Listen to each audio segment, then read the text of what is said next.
नमस्कार, सुप्रभात. मी अजिंक्य भातंब्रेकर. तुम्ही पाहताय न्यूज 18 लोकमत. महत्त्वाची बातमी बघूया. सुरुवातीलाच देशातील 15 ते 18 वर्ष वयोगटातल्या मुलांना आजपासून कोरोनाची लस दिली जाणार आहे. राज्यातल्या 650 केंद्रांवर सुमारे 60 लाख मुलांचं लसीकरण करण्यात येईल. मुलांच्या लसीकरणासाठी कोवॅक्सिन ही लस वापरली जाणार आहे. मुलांच्या लसीकरणासाठी कोविन या वेबसाईटवर रजिस्ट्रेशन शनिवारपासूनच सुरू करण्यात आलेलं होतं. आतापर्यंत 8 लाखांहून अधिक मुलांनी कोविन ॲपवर रजिस्ट्रेशन केलेलं आहे. नोंदणीसाठी इयत्ता 10वीचं ओळखपत्र देखील ओळखीचा पुरावा म्हणून ग्राह्य धरलं जाणार आहे. कोविन पोर्टलवर आपला वॅक्सिन स्लॉट बुक करण्यासाठी विद्यार्थ्यांना आपल्या आय कार्डचा वापर करावा लागेल. ज्या मुलांकडे आधार कार्ड नसेल त्यांच्या लसीकरणामध्ये अडथळा येऊ नये म्हणून आय कार्डचा वापर करण्याचा पर्याय केंद्राकडून अंमलात आणण्यात आलेला आहे.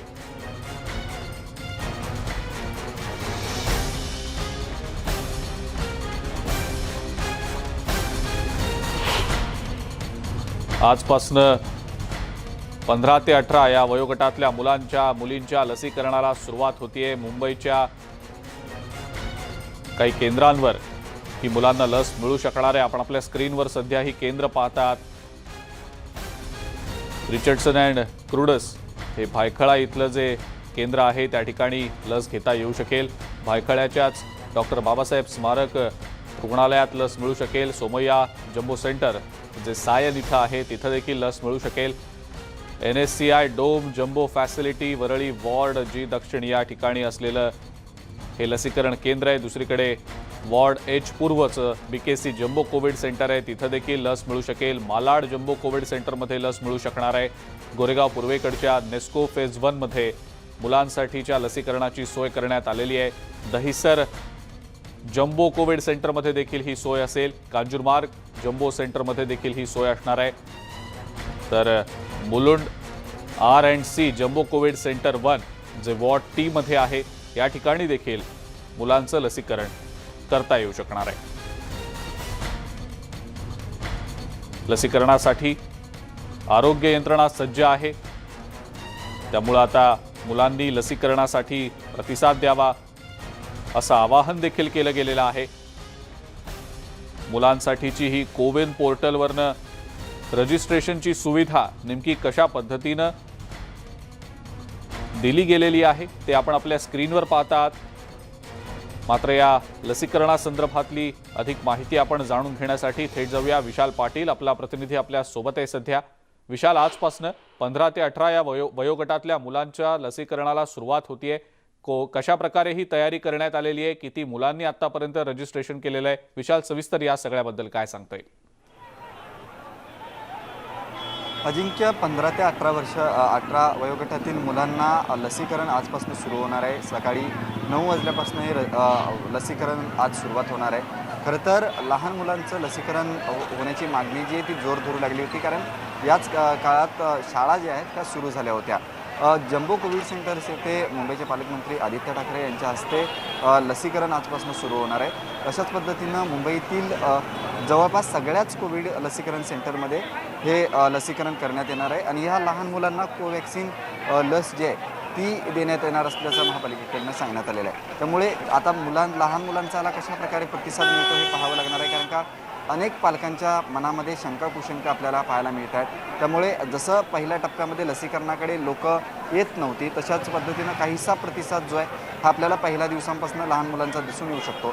मात्र येणाऱ्या काळामध्ये महानगरपालिका सातत्यानं याच्यासाठी प्रयत्न करणार आहे किंवा शाळांना त्याच्या बाबतीत सक्ती करण्याची एक शक्यता आहे की 15 ते 18 वयोगटातील मुलांचं लसीकरण करणं गरजेचं आहे, 9वी ते 12वी या वयोगटातील. आणि याच वयोगटातील लसीकरण झाल्यानंतर ज्या पद्धतीनं कोरोनाचे रुग्ण सातत्यानं वाढत आहेत, हा धोका जो आहे लहान मुलांच्या बाबतीत टळू शकतो, कारण का ओमायक्रॉनचा अधिक धोका जो आहे हा लहान मुलांना आहे. त्यामुळे हे लसीकरण होणं अत्यंत गरजेचं आहे असं तज्ज्ञांनी सुद्धा मत व्यक्त केलेलं आहे. खरं तर याच्या बाबतीत काही परवानग्या ज्या आहेत त्या राहिल्या होत्या आणि त्या परवानग्या मिळाल्यानंतर आता या लहान मुलांचं लसीकरण सुरू होईल. आजपासून मुंबईत कशाप्रकारे या लसीकरणाला प्रतिसाद मिळतो हे पाहावं लागेल. सकाळी 9 वाजल्यापासून अनेक जम्बो कोविड सेंटर्सवरती लहान मुलांचं लसीकरण जे ते सुरू होणार आहे. अजिंक्य, बिलकुल विशाल, आणि प्रतिसाद आता सुरुवातीला नेमका कसा दिसतोय? कारण या सगळ्या लसीकरणासाठी खूप दिवसांपासून तयारी सुरू होती, आरोग्य यंत्रणा तर सज्जच आहे, मात्र जास्तीत जास्त लसीकरण व्हावं यासाठी नेमकं काय केलं जाणार आहे? नक्कीच अजिंक्य, याच्या बाबतीत महानगरपालिकेकडनं आता सातत्यानं जनजागृती जी आहे ती केली जाते, कारण का या मुलांचं लसीकरण होणं अत्यंत गरजेचं आहे. कोविड सेंटर्स याआधीच सज्ज झालेले आपल्याला मुंबई महानगरपालिकेने केलेली आपण पाहिलेली आहेत. आता लसीकरण सेंटर जे आहे त्याचीसुद्धा तयारी ही अंतिम टप्प्यात आलेली आपल्याला पाहायला मिळते. आज भायखळा येथे 9 वाजता लसीकरणाला सुरुवात होईल आणि त्यानंतर सकाळी 11 वाजता पर्यावरण मंत्री आदित्य ठाकरे यांच्या हस्ते BKC येथील जम्बो कोविड सेंटर्स आहे, या ठिकाणी लहान मुलांना लस जी आहे ती दिली जाईल. त्याचबरोबर अनेक ठिकाणी पार्किंग याच्यामध्ये सुद्धा लसीकरण सुरू केलेलं आहे, त्या ठिकाणी सुद्धा लहान मुलांना लसीकरणाची सोय जी आहे ती करण्यात आलेली आहे. त्यामुळे लसीकरणाच्या बाबतीत महानगरपालिकेकडनं पूर्ण तयारी झालेलीच आपण म्हणू शकतो, कारण का तशा प्रकारची तयारीसुद्धा जी आहे ती महानगरपालिकेने केलेली आपल्याला पाहायला मिळते. त्यामुळे आता या मुलांचा प्रतिसाद कशा प्रकारे मिळतो लहान मुलांचा हा पाहावा लागणार आहे, कारण का या सगळ्यामध्ये शाळांची सक्तीसुद्धा, शाळा विद्यार्थ्यांना एक सक्ती करू शकते की ज्या विद्यार्थ्यांचं लसीकरण झालं आहे त्यांनाच शाळा कॉलेजमध्ये प्रवेश मिळेल, अशा प्रकारची सक्तीसुद्धा जी आहे ती येणाऱ्या काही दिवसांमध्ये केली जाऊ शकते. मात्र आज या लसीकरणाचा पहिला दिवस आहे, त्या पहिल्या दिवशी कशा पद्धतीनं लहान मुलांचा याला प्रतिसाद मिळतो ते पाहावं लागणार आहे. आणि त्यानंतरच महानगरपालिकेकडनं सातत्यानं जनजागृती केल्यानंतर एक भीती जी आहे लहान मुलांच्या मनातली ही दूर झाल्यानंतर या लसीकरणाला अधिक वेग येईल. अजिंक्य, बिलकुल विशाल, धन्यवाद सविस्तर माहिती दिली त्याबद्दल. आणि या लसीकरणासंदर्भातले अपडेट्स आपण सातत्यानं जाणून घेण्याचा प्रयत्न करणारच आहोत. लहान मुलांच्या लसीकरणाला आज सुरुवात होतीये आणि याच संदर्भात या अपडेट्स आपण सातत्यानं जाणून घेणारच आहोत. पुढची बातमी बघूया. शालेय शिक्षण मंत्र्यांनी तातडीची बैठक बोलावल्याचं समजतंय. वर्षा गायकवाड यांनी ही बैठक बोलावलेली आहे. आज ही बैठक होणार आहे. लसीकरण नियोजनाचा या बैठकीमध्ये आढावा घेतला जाणार आहे. 9वी ते 12वीच्या विद्यार्थ्यांच्या लसीकरणाला आजपासून सुरुवात होतीये. त्यांचा वयोगट 15 ते 18 आहे. या वयोगटातल्या मुलांचं लसीकरण आजपासून सुरू होत आहे.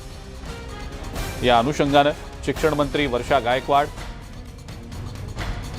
यांनी एक तातडीची बैठक बोलावलेली आहे. लसीकरणाबाबतचं नियोजन नेमकं कसं केलं जात आहे, कशा पद्धतीनं आणखी केलं जाऊ शकेल याबद्दलचा आढावा घेतला जाईल.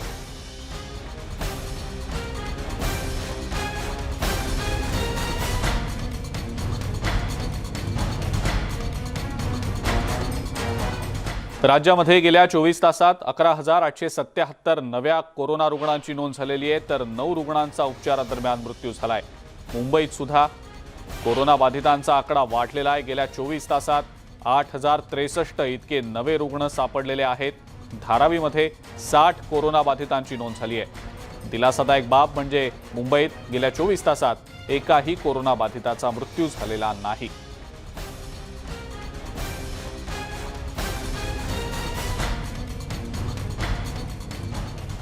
पुढची बातमी बघूया. मुंबईमध्ये कोरोनाचा लवकर आता रिपोर्ट मिळू शकणार आहे. लक्षणं असणाऱ्या रुग्णांना हा अहवाल लगेच मिळू शकणार आहे. दिवसातनं 2दा पॉझिटिव्ह अहवाल मिळू शकेल. तातडीनं उपचार मिळावेत यासाठी हा निर्णय घेतला गेल्याची माहिती मुंबई उपनगरचे पालकमंत्री आदित्य ठाकरे यांनी दिलेली आहे. मुंबई महानगरपालिकेकडून रोज संध्याकाळी रुग्णालयातले उपलब्ध बेड्स, ऑक्सिजन बेड्स आणि लक्षणं नसलेल्या रुग्णांची माहिती मुंबई महानगरपालिकेच्या प्रसिद्धी पत्रकाच्या द्वारे दिली जाईल. याबाबतची माहिती मुंबई उपनगरचे पालकमंत्री आदित्य ठाकरे यांनी दिलेली आहे. या संदर्भातले एक ट्विट आदित्य ठाकरे यांनी केलंय आणि यापुढे कशा पद्धतीनं या सगळ्या महत्त्वाच्या बाबींविषयीच्या अपडेट्स दिल्या जातील याची माहिती सुद्धा आपल्या ट्विटमध्ये आदित्य ठाकरे यांनी दिलेली आहे. एकीकडे कोरोना बाधित रुग्णांचा आकडा राज्यातला वाढतोय. ओमायक्रॉन बाधित रुग्णांची संख्या देखील राज्यातली वाढताना दिसतेय. एक नजर आपण टाकूया ग्राफिक्सच्या माध्यमातून. कोणकोणत्या भागांमधली रुग्णसंख्या जास्त आहे ते. पुणे महानगरपालिका क्षेत्रात तब्बल 36 रुग्ण आहेत. पिंपरी चिंचवड क्षेत्रात 8 ओमायक्रॉन बाधित रुग्ण आहेत, तर पुणे ग्रामीणमध्ये 2 रुग्ण आढळलेले आहेत. सांगलीमध्ये 2, ठाण्यात 1, तर मुंबईत 1 ओमायक्रॉन बाधित रुग्ण आढळलेला आहे.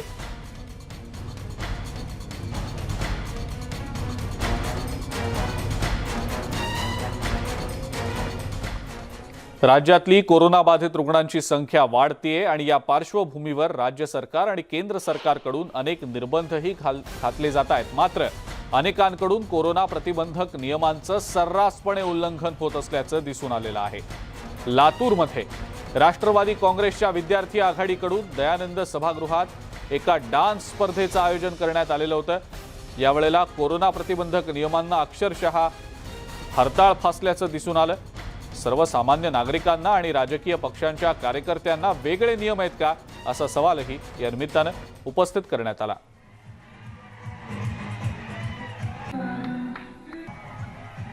लातूरमधला हा धक्कादायक प्रकार, दयानंद सभागृहात डान्स कॉम्पिटिशनचं आयोजन करण्यात आलेलं होतं। किती मोठ्या प्रमाणात इथं गर्दी झाली आहे। सभागृहात कोणत्याही प्रकारचं सोशल डिस्टन्सिंग पाळलं गेलेलं नसल्याचं या सगळ्या दृश्यांमधनं स्पष्टपणे दिसतंय। सर्रासपणे कोरोना प्रतिबंधक नियमांची पायमल्ली केली गेल्याचं या दृश्यांमध्ये पाहायला मिळत आहे।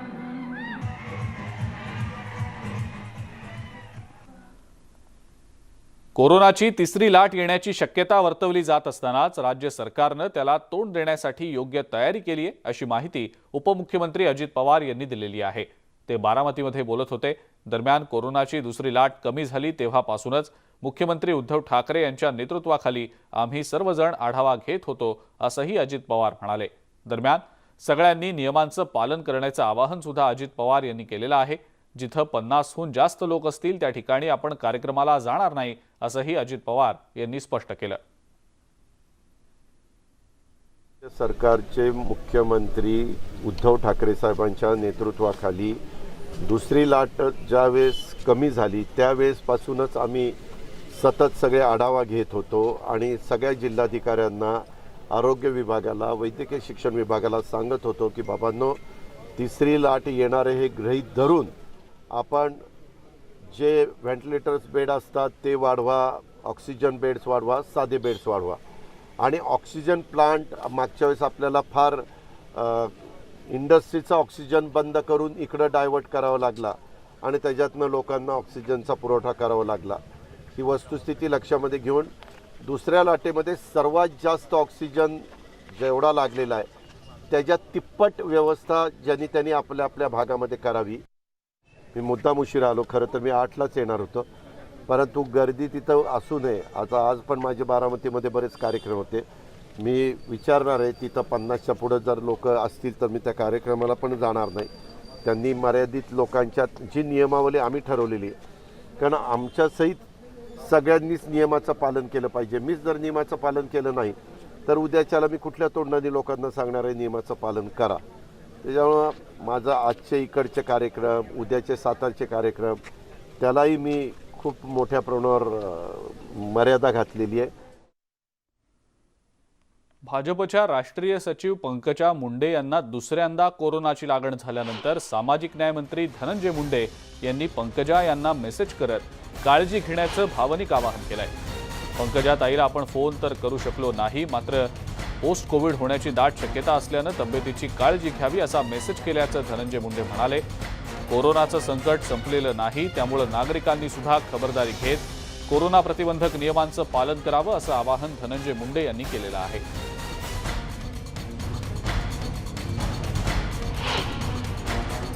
तसा मेसेज त्यांना केलाय की दुसऱ्यांदा कोविड झाला तरी त्यांनी सांगितलं की तब्येत बरी आहे, पण दुसऱ्यांदा कोविड झाल्यानंतर पोस्ट कोविडची काळजी फार महत्त्वाची आहे। नंतरच्या काळात फार त्रास होतो। मी फोन तर नाही करू शकलो, पण मेसेजवरती काळजी घेतली पाहिजे एवढं मी नक्कीच पंकजाताईंना सांगितलं। राज्यातला कोरोनाचा प्रादुर्भाव वाढतोय आणि या पार्श्वभूमीवर राज्य सरकारनं अनेक निर्बंध लागू केलेले आहेत। जेव्हा हे निर्बंध कमी होतील तेव्हाच बैलगाडा शर्यती सुरू होतील असं गृहमंत्री दिलीप वळसे पाटील यांनी म्हटलेलं आहे। पोलीस वर्धापन दिनाच्या कार्यक्रमामध्ये ते बोलत होते।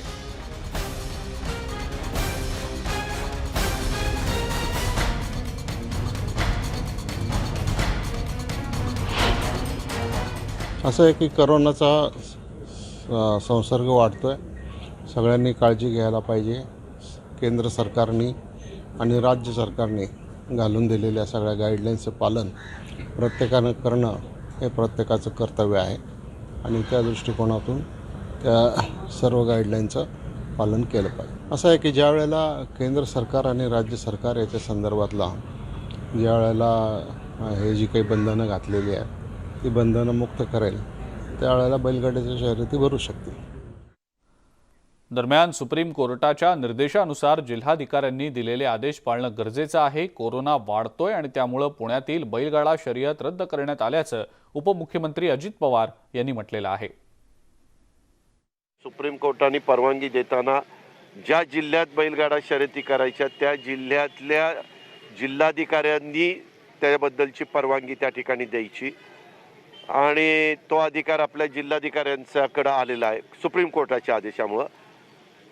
त्यांनी मात्र मला माहिती अशी मिळाली की इथं 1 तारखेला बैलगाडा शर्यती होत्या पण गर्दी होईल. गर्दी झाली की हा जो करोनाची तिसरी लाट आली ती फार झपाट्याने एकमेकाला करोना म्हणजे संसर्ग फार जबरदस्त त्याचा गतीनं होतो. ते बघता त्यांनी त्याला परवानगी नाकारली. बारामतीमधली पुढची बातमी आहे. राजकारणाच्या पलीकडे जाऊन मी दादांचा फॅन आहे असं वक्तव्य भाजपचे आमदार जयकुमार गोरे यांनी एका कार्यक्रमाच्या वेळेला केलं.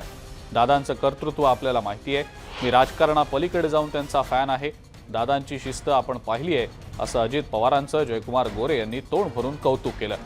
त्यानंतर लगेचच राज्यमंत्री दत्तात्रय भरणे यांनी जयकुमार गोरे यांना राष्ट्रवादी काँग्रेसमध्ये येण्याची ऑफर सुद्धा दिली.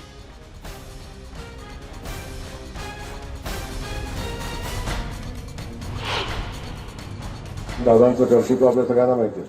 आम्ही राजकीय विचार आमच्या विरोधात असतील पण मामा मी राजकारणाच्या पलीकडे जाऊन दादांचा फॅन आहे. दादांचं काम आणि मला सांगायला काय कोणाला वाटत नाही. मला सांगायला कधी वाटत नाही. आमच्या राजकीय जमतकाचं जमतच नाही. पण तरी सुद्धा दादांच्या राजकारणाच्या पलीकडे दादांची शिस्त, दादांचं धाडस, दादांचं स्पष्ट वक्तेपणा दादांच्याच दुसऱ्या कोणाच्याच नाही. तेव्हा ते अशा दादांच्या हस्ते झाले तेव्हा ती शिस्त हॉस्पिटलमध्ये पण मी बघितली की खूप दादांना जसं पाहिजे तसं हॉस्पिटल केले. क्लीन, नीट सगळ्याच गोष्टी त्याच्यामध्ये आहेत. पण शेतकरी कुटुंब माझ्या घरातले कोणी सरपंच, आमदार, खासदार, जेडीपी सदस्य बाकीच्या गोष्टी कोणी नव्हतं. परंतु बारामतीकरांनी यशवंत बाबू बरोबर आहे. बारामतीकरांनी एकदा हात दिला बंधून. त्यामुळं भाऊ तुम्ही ज्याप्रमाणे आता आमच्या दादांचं कौतुक केलं भाऊ तुमचं पण कामाची पद्धत मी जवळून पाहिलेली. तुम्ही पण एक खडाचा एक कार्यकर्ता म्हणून तुम्ही काम करता. पण भाऊ ठीक आहे होतात चुकतो तोच माणूस असतो. आज नेत्यांचा आमचा तुम्ही एवढा उल्लेख चांगला केलेला आहे. जर असाच विचार तुमच्या डोक्यात येऊन एक चांगला विचार भविष्यासाठी करा. हे पण तुम्हाला मी बारामतीकरांच्या दृष्टीने निश्चित प्रकारे बंधूंनो सांगतो. सकाळच्या बातम्यांमध्ये वेळ झाली एका ब्रेकची. बघत रहा न्यूज 18 लोकमत. ब्रेकनंतर आपल्या सगळ्यांचं पुन्हा एकदा स्वागत.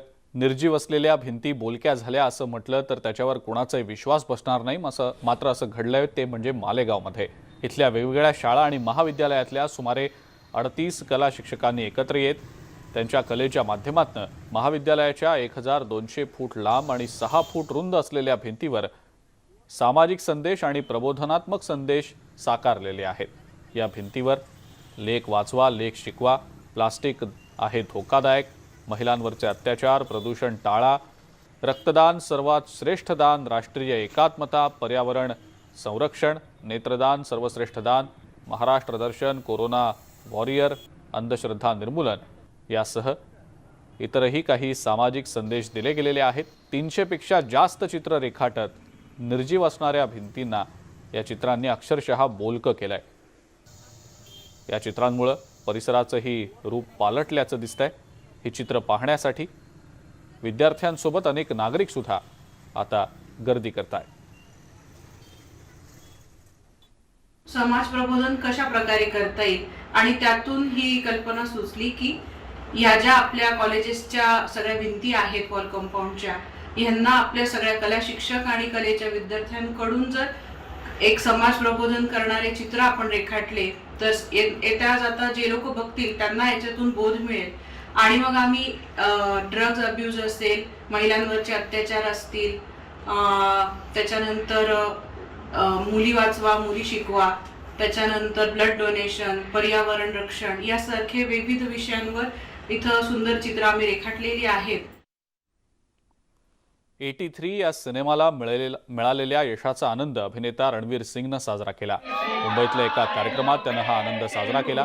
यावेळेला 1983 साली वर्ल्ड कप जिंकणाऱ्या भारतीय संघातले खेळाडू सुद्धा या जल्लोषात, या आनंदात सहभागी झाले होते.